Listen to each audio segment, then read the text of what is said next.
welcome to the Niddcast, episode 1, with your hosts, myself, General Hatchet, Lacarthian, and Nordic Beast. Hi. Hi. Today we're joined by DrunkSpiderman as our guest. Who? Where? That guy owes me money. Alright, tell us a bit about yourself, Spider-Man. Well, I'm foremost probably a gamer, Niddite, all that stuff. Have my own YouTube channel now, which I think has like 8 videos up now. No, Shameless plug. like 6. Absolutely. Are you kidding? Big nerd, always been. And I have an ungodly amount of time logged into TF2, so... Oh, so do I. Welcome to the club. Man, I haven't played that in a while. Like, how much time? Last time I checked, I think it was like 200, 300 hours. Wow. Okay, well, welcome to the show. So what have you all been playing with this week? We'll start with Spider-Man since you're the guest. A shit ton of Killing Floor 2. Came out on the 21st, and I'm already up to 20 plus hours. So I may or may not have a life. I just went to your YouTube channel, and what pops up? Killing Floor. Absolutely. Are you kidding? That's the only thing I've ever uploaded. I have tried to record other stuff, but I mean, it's been straight up like the only thing that the recording seems to be able to stick is Killing Floor. So. Well, you know what? Your shameless plug worked because I just subscribed. Good job. Versus Killing Floor 1, I know that there's persistent gore and that it's on the Unreal 4 engine, right? Yummy. Oh, yep. The persistent gore. Oh man, like you have no idea. Oh. One of my favorite like quotes from one of the developers was, "In Killing Floor 1, you could divide a zombie up into 5 different pieces. In Killing Floor 2, you can divide their heads up into 5 different pieces." Nice.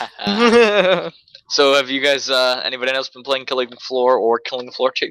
I've played a lot of Killing Floor 1, even though I only got it like a few weeks ago. And then I found out Killing Floor 2 was coming out, and I was like, well, it's a good thing that it was a gift.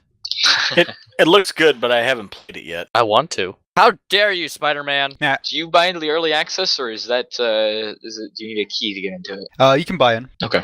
Actually, the weird thing is like the price on it is crazy low, like especially for like a brand new game. But I guess it's because it's early access. I think it's only like $24 Canadian or something like that. Wow. Is that even real money? Yeah, absolutely. It's plastic now. I don't trust Mooney called the loony. All right, that's...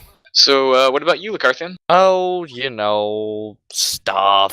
Things. Shovel Knight. It's a 2D platformer where you shovel people with a shovel. It's fun. It's Shovel Knight. I don't know how to explain. It's like going back to the old retro games of Yonder. It's done in the same style as a lot of games from like the help me out here. 90s? Something like that. Yeah, it's pixelated. It's got great music. You have a shovel. Did I mention you have a shovel?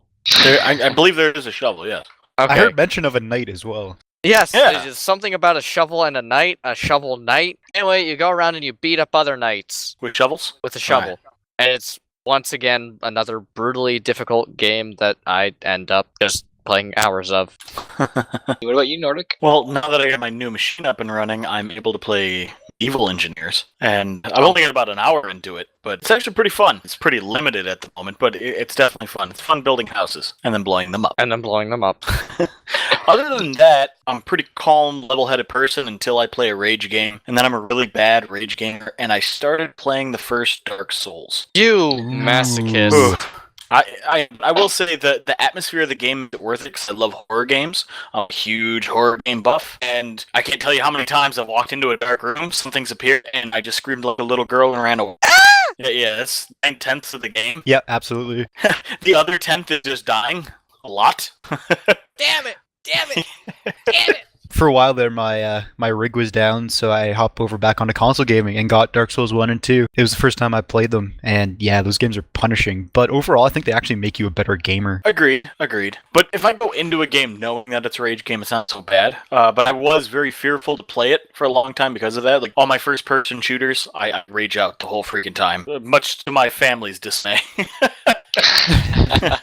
So I was very, very worried about it, but the game is very impressive. It's very dark. It has a really good atmosphere to it. You have to turn the lighting down on the game, and so it's best to play it in the dark to be able to see more, but the game itself is very, very dark still. And like I said, you get things just coming out of the darkness after you, and then you run screaming. It's fun. It's a good game. Have you encountered the poisonous rats yet? No. Yeah, don't mess with them.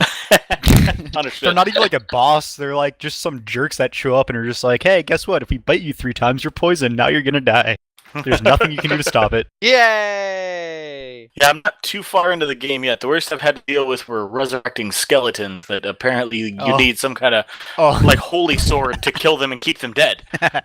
I remember those jerks. Yeah. I think blunt weapons work too, actually. Well, they do more damage, but they don't keep them down. Well, then hit them some more! What are you doing? Just bash them over the head! Okay, you're clearly not using Dark Souls logic here. Dark Souls There's logic is logic? go to fight something and then it's just like, oh shit, it's a lot harder than me. Bye! Dude, even if you're max level in that game fighting the lowest level creature, there's still a chance they can beat you. A very high chance if you pull one wrong move and yeah, they just bam, hit you, you're dead. You're like, what the hell just happened? You died, obviously. Well, thank you, Admiral Obvious. Yay! You were promoted from captain, sir. Admiral Akbar. It's a trap. It's a trap. Yes. Yeah. Other than that, I haven't really played anything new lately. I'm currently downloading the new Army of Two, though. I'm looking forward to that. It's a little over a year old, but it's Army of Two Devil's Cartel, which I played the whole series of games so far, so I'm really looking forward to it. And it uses the Frostbite 2 engine, which is the Battlefield 3 engine, which is actually a pretty stable system, so I'm looking forward to it. It's fun. Yeah, I always like those games. Now, on Medieval Engineers, a quick question: is it harder on your GPU or CPU? It's more the graphics card than anything else. I don't think it's so much your CPU, because on my last machine I had kind of a mid-level card but it just wasn't good enough to run the game. I now have an NVIDIA, I think it's a 580 something or another. Okay. Which is more than enough to run it. Yeah, 580 is a high-end card. It's pretty old though, isn't it? Yeah, it's a few years old. My next step is to get one with Shadowplay on it. This is basically the best card you can get that doesn't have Shadowplay. So my next step is to get one with Shadowplay on it for recording, which basically has its own software and processor for recording, so it doesn't hurt your system at all. Oh, I love Shadowplay. Yeah. I have a GeForce 760 in my rig right now. Okay. Oh, like just that's how I do all my recordings in Shadowplay. Like the sound isn't up there yet. Like it's not where it should be in my opinion for my mic. But other than that, like it's amazing. Like not having to worry about frame drops when you're doing recordings is spectacular. Oh yeah, just going to this machine, it's so much better than my last one. It's still a good computer, but trying to even record Space Engineers, I couldn't go on the Nidd private server. Yeah. If I was off in the distance, I was fine, but as soon as I looked at the Barack Obama platform, I would drop down to like 5 frames a second. Even on this machine, it still drops down to like 25, 30 frames. Like I can feel the difference just looking at it. I can feel the frame rate. I got about one. My DX Joy registered 1 frame per second when I was inside the apartment complex. On the Rockabama platform.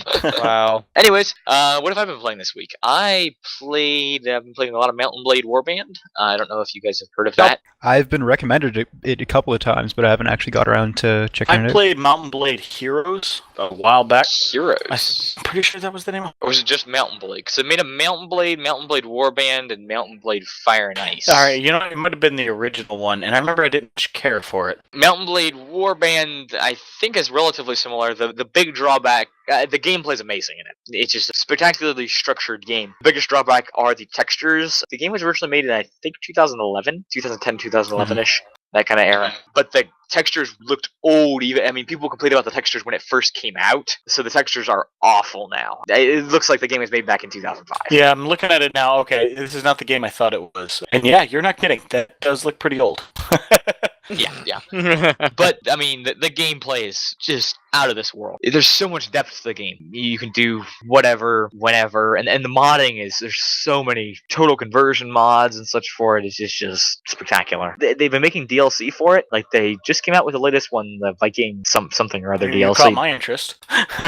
Yeah, but what they really need to do is just scrap this old engine and make a completely new game, keep the same game structure, maybe add a bit to it, but the big thing is just upgrade those textures and graphics. Anyways, enough talking about old games. Any news that you guys want to talk about? I know ESPN was the first ever major network to host a esports event. I don't know if you guys heard about that. Nope, I didn't hear about it till you told me. What are you guys' thoughts on esports? There's been a lot of complaints that ESPN shouldn't be hosting this and that it's not real sports. Maybe they should stop having lives, and then they'll understand.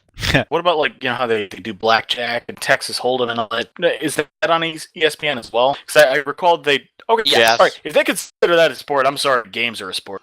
Right. Absolutely. Then there's the counter argument. They are on ESPN, but they're not actually considered sports. And some people in the esports gaming community are trying to market it as a sport. And blackjack and poker are not considered sports. However, games like chess are considered a sport by the Olympic Games Board. That's because the Olympic Games Board is full of a bunch of 80-some-year-olds who all have autism. I mean, not God.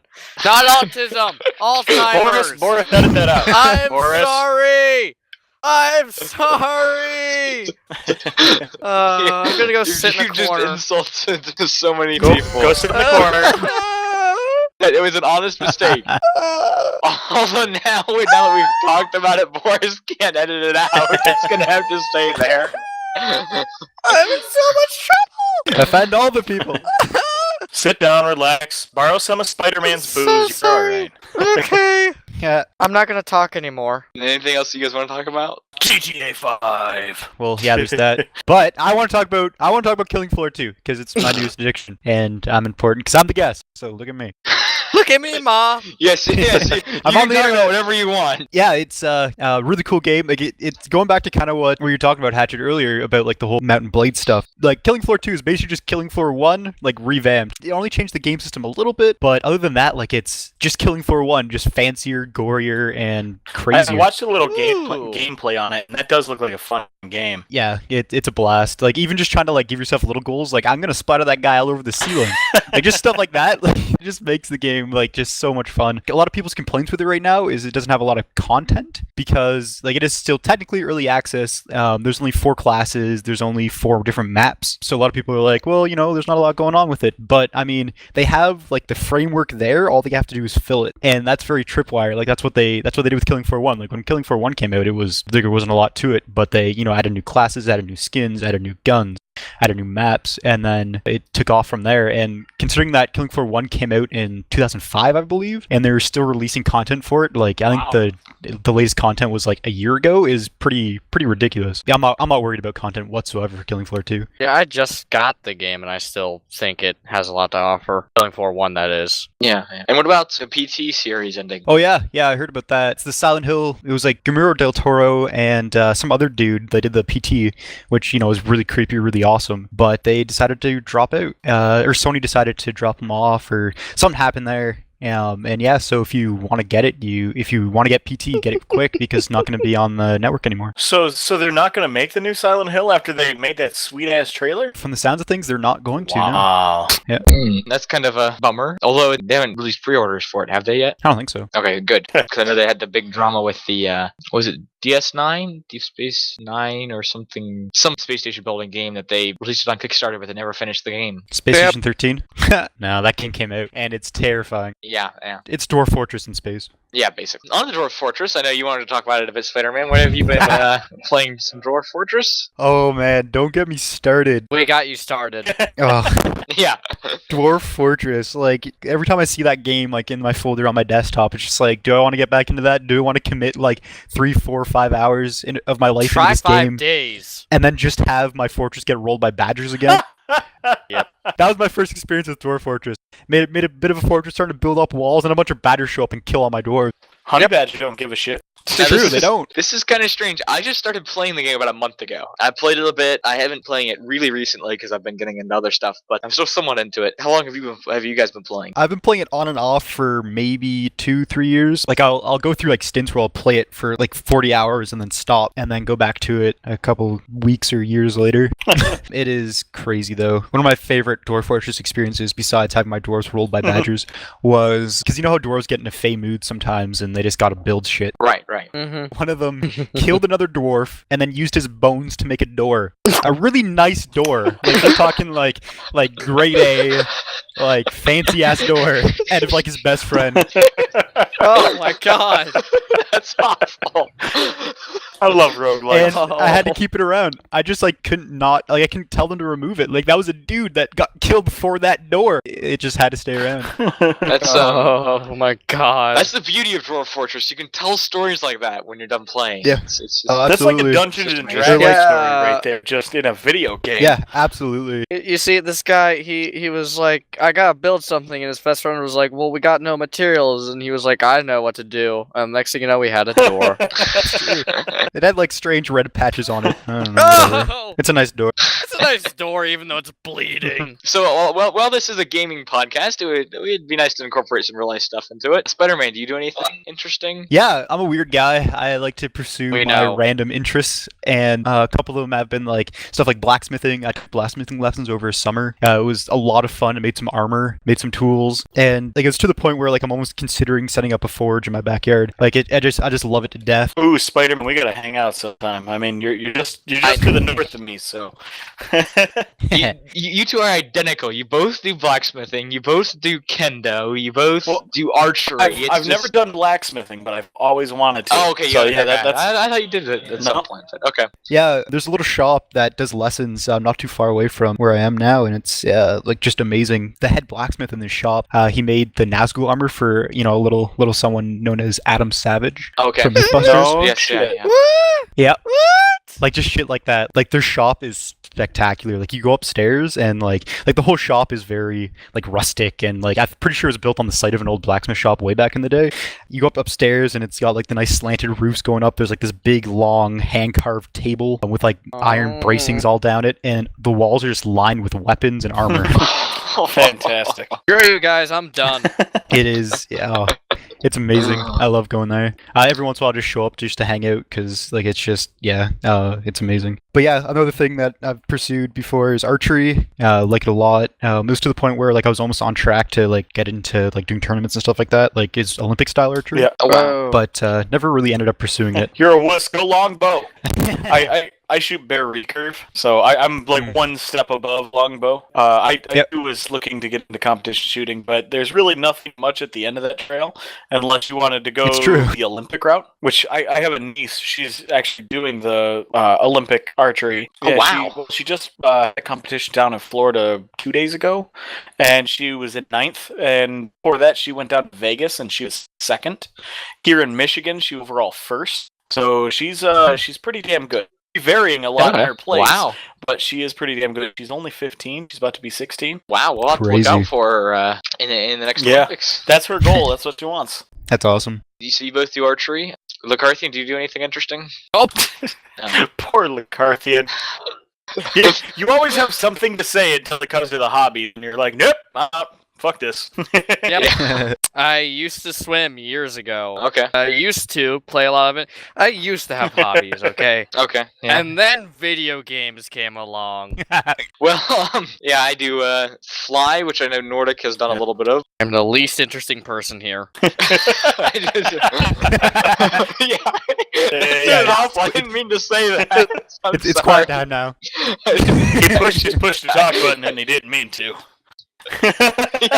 I really didn't mean to say that. I was thinking about what we were gonna say next, and it just came out. I'll remember that. I'm sorry. The Carthian never forgives. Yeah, due to his lack of hobbies, he never forgets.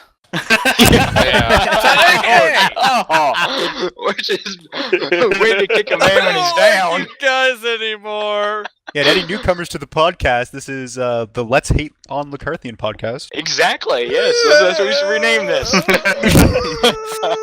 What about the I know Spider-Man before the show you looked up an article on a man shooting his computer 8 times after it blue screen. Absolutely. Some crazy guy did what everyone dreams of doing when their computer blue screen. He took it outside and shot it. He put it down. He put it down. Yeah. Oh, It's that's good. great. He actually took his computer outside and put it down. Yep. I'm surprised he didn't bury it in the backyard No, too. I bet you if you look deep enough, you can probably find an article of the same thing for the Xbox 360 when it first came out, and they constantly got the red ring of death. Oh yes. Yeah, I got one of those. Yeah, one of my old roommates, he had gotten one right after it came out, and within a week, red ring of death. He had to take it in, Warren covered it, next one, red ring of death. Like, it was bad. Really bad. Yeah.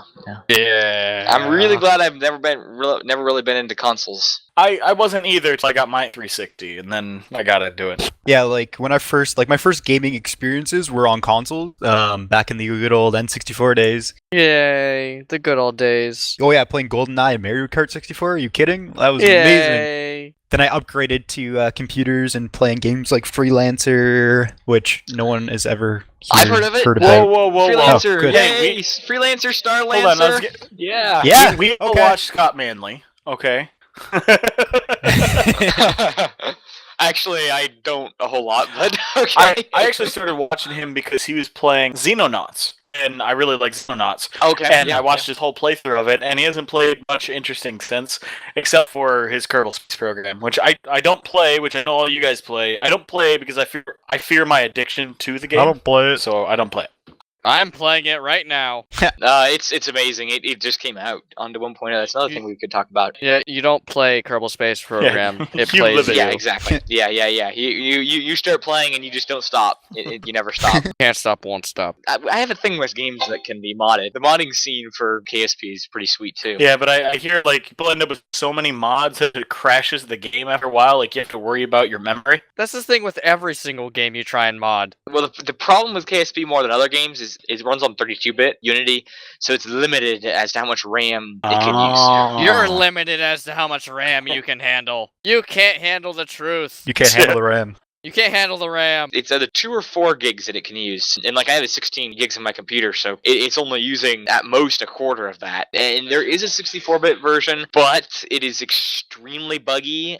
Just in vanilla, it crashes a lot and is very buggy. And when you try to mod something that's that buggy and crashy, it turns into a nightmare. Anyways, what were we talking about before we got off on KSP?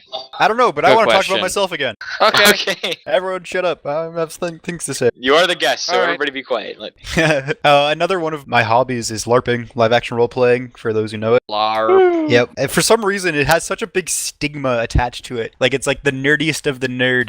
But it's from my experiences, it isn't at all like the people that are there are like very very much like not your stereotypical nerds. Like we have like doctors and like people you wouldn't expect to show up for stuff like this. Medic. Basically, yeah. Like it's really physical. Like it takes a lot of work, and there is a lot of people yelling lightning bolt, lightning bolt, lightning bolt, lightning bolt, lightning bolt. But I mean, I've never done any kind of live action roleplay, never heard of it, and I don't mean this to sound offensive in any way. I completely understand live action roleplay, but what makes it different from just running around playing knights as a kid? rules. Yeah. Okay, essentially. rules. Okay, It's a lot more structured, so you have like and it's actually would be kind of safer because from my experiences running around playing Knight as a kid was grabbing a stick, hopping on our bikes, and jousting. Yes, yeah. Good point. Because of those rules, there are safety measures in place. Like the weapons are either boffer or essentially there's 3 types of weapons. There's boffer, which is essentially plumbing equipment. It's PVC pipe Foam. with foam of different types, usually pipe foam, Okay. and then duct tape on top, and those work pretty well. Then you have the guys that buy like essentially the camisil, which are like kind of the more indestructible LARPing gear. They're like this like really crazy foam. They usually use carbon fiber cores, so they're really durable and super light. And the third type is latex, which is essentially just foam wrapped around latex. So this is all completely new to me. It actually sounds really interesting. So how do you go to events for this stuff, or is it just a couple of guys that get together to? It can be a Beat bit each of other up. anything, actually. There's, I know around in my immediate area, there are, like, smaller groups, and basically their thing is essentially just fighting. I think they have it, like, once a month or twice a month or something like that, and you go to a specific park at a specific time, you bring your own gear, there's tends to be loaner gear and stuff like that, and then you just wail on each other with foam sticks. But then there's more, like, in-depth LARPs, which is the one I go to, and it's a high fantasy LARP, so essentially Lord of the Rings. So there's elves, there's magic. It's actually more magic than in Lord of the Rings, but that's a whole different thing. Like there are like orcs, goblins, and all that other beasties, all that stuff. And there's also humans, and you can play any of them and show up and fight people. Okay. But there's also more like kind of role playing into it too. So like there actually is stuff like you can talk your way out of situations. You do have to interact with people. Like Don't tase me, bro. as basically Not with the lightning bolt. my character in the LARP I go to, he's a baronial guard. I guard a baron, a local baron, and sometimes it can be boring. But I mean, one of the reasons why I go is because it's nice to be able to escape from our like hustle and bustle society, where you can just go out and essentially camp out in the woods for a weekend, and you just go out there and essentially jump into a whole other world for a weekend, live a different life. You know, it's a good stress relief because you know you get to beat on people with sticks. Yeah. Yay! Violence! So the non-hardcore, it's basically just fencing with foam sticks. Yep, and you can make any weapon you want. Like you can come in with a two-handed hammer Okay. and shit like that. But the more in depth is more of a role playing with you know magic, and is there archery? Yep, absolutely. The arrows tend to have tennis balls on the end. Yeah, it depends on the I'm LARP. assuming they're not. You don't like use 40-pound No. bows, because with a tennis ball that would still really hurt. Actually, the LARP I go to, their limit is their max cap on their bows are 35 pounds. It's 20 to 35. That's still a 35-pound bow with just a tennis ball on the end. That's still gonna hurt. We use a bit more padding than tennis balls. It's basically just like a foam cap on the end that has like open cell foam, so think of like a sponge kind of Okay. on the end, and there's about an inch of that in front of the thing. So like what's nice about that though is because they're probably about 2 inches across in diameter. So it does give a lot of wind resistance, so they're not flying super fast, so they're not hitting as hard as a normal arrow would. And also, I was going to say, we have a LARPing group around here that's pretty big. They have like 100 acres, a couple small villages built. Yeah, I mean, like the houses and stuff are very small and, you know, ramshackled, but when they go there, they do the best that they possibly can to make it seem real. And they have a giant map, and Yeah. you just walk there and go and adventure. And if you're part of the group, you can even choose to be, say, like an orc or something like that, or a monster. And they go out in like droves for the adventurers to kill, or be an adventurer if you want. Yeah. Even as nerdy as I am, I will say I spoke to a woman at Ren Fair once who she was like, I'm a level whatever rogue, and I can do this and I can do that and blah blah blah blah blah. And sitting here with all the things I do and as nerdy as I am, I'm just looking at her like, you're a fucking nerd. Like, I couldn't help myself. Oh, man, yeah. And that's something Yeah. I want to do, but I still couldn't help it. Just the way she was talking about. Oh, you're nerdy. Yeah, that you do have those people. You have the guys that like at a game will rattle off other stats and stuff, and just like, dude, I don't care what one-on-one without your stats, I can flat out beat you in a fight. So let's do it. So do they model stats in? I mean, is it like a real RPG? Oh, absolutely. There's experience points. There's stats. It's all there. Like you have like you have your starting experience. You have the starting skill points. You roll your character and you come in. How do they incorporate that in an actual game? You know, because if it really is just whacking each other with foam sticks, you know, how is that? I know that that's a really basic description of how it works. Yeah. But how do they model stats in? My favorite example for this is the skill parry. For the LARP I go to, you can actually parry with your weapon. So if someone goes to attack you, you can strike their weapon away from you. But if they hit you, you have a skill called parry, which you just call it parry. It basically signifies the fact that your character is a better fighter than you actually are. So that attack you don't have to take damage from. Okay. Yeah, the reason why you say it is so that the other person knows like you use that skill. Okay. So they're not like, why aren't you counting that damage kind of thing. Yeah. And like there is skills like dodge and stuff like that, which is a little more versatile because dodge you can use against magic, whereas you can't parry magic. Okay. What limits you from saying parry every time you get hit? Your skill point. So when you roll your character, you can purchase a skill at X amount of times. Usually X is unlimited, but depending on the skill, they will limit it because you can ramp and be ridiculous. So with parry, like you can purchase parry unlimited amount of times, but it costs 5 skill points. And as an example, as a human, when you first start out, you only get 15. But I'm not actually going to go down into character creation with you guys for this specific LARP because every LARP is different. Okay. Yeah. LARP! I just like saying LARP. Nonetheless, it's basically just like you come in, you have your skill points, you buy your skills, and then you go fight people or walk around in roleplay or go adventuring and try to find stuff in the woods. I like the escape of it. I like the fact that it actually gets me outside and doing physical activity because as a gamer, that's a big problem for me. Right. So yeah, and it still lets you essentially be a gamer, just in a different medium. Yeah, that sounds really sweet. Sounds semi-similar to Airsoft. Oh yeah, Airsoft. I snipe. Airsoft sounds a bit like LARP. You get the groups that like I'm in that are fairly low key and don't, we don't role play anything. We play it just like we're shooting each other with Nerf guns or something. But then you get, there are groups that will do reenacting battles and get as in depth as possible into it. Wear clothing of the era, use the weapons of the era, and everything. Yeah, it's very similar. Yeah. Although LARP sounds a little bit different in terms of the way the fighting works, because you obviously aren't going to upgrade a character. Well, and you have to remember, some LARP groups aren't like that. Yeah. Like Spider-Man was saying. It's true. Some are just about the fighting, where they won't even have magic. Okay. Others, it's more, more role playing, more character development, things like that. It depends on what group you join. Okay. Yep. Another fun thing about LARP is not limited to fantasy or the medieval ages. Like acting in a movie and stuff like that is technically LARP because LARP stands for There you live go. action role playing. Right. But you can find groups that are post-apocalyptic LARPs, and they're usually Nerf or Airsoft LARPs, Okay. where you roll a character in a post-apocalyptic wasteland, which are actually really fun. And one just opened up nearby, and I think I might go to one soon. Turbo nerds. Well, I guess we're nearing the end time. This has been an interesting conversation, although I only think about half of it was about actual video games. LARP! You're we welcome. renamed the podcast to LARP. I love saying This it. is LARP. the first time that I've really LARP. heard about this stuff, and it sounds sweet. We should get the entire Nidd together and have LARP. You realize that some of us are in Australia and England. Yeah.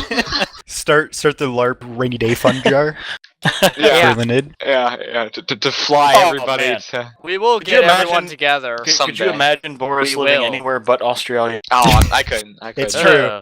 Fighting off snakes daily, worrying about spiders, biting them in his sleep. I don't know how there's still people in Australia, Yeah. but that's a whole other thing. Good Australia, question. yeah, we need to be wrapping up, but real quick, Australia, the Australian Science Society, something like that, did a survey on Australia's top most dangerous animals, and the great white shark was 17th on the list. Kangaroos should be number They one. can kill you with a kick. Actually, wait. They can. They will wreck you. End it there. Yes, quickly. all right. Thank you all for watching. Join us in 2 weeks for the next episode. These will be coming out every Cool. 2 weeks, so thanks Sweet. for watching. Goodbye. Bye bye. Yeah, thanks for having me. Yes. Bye.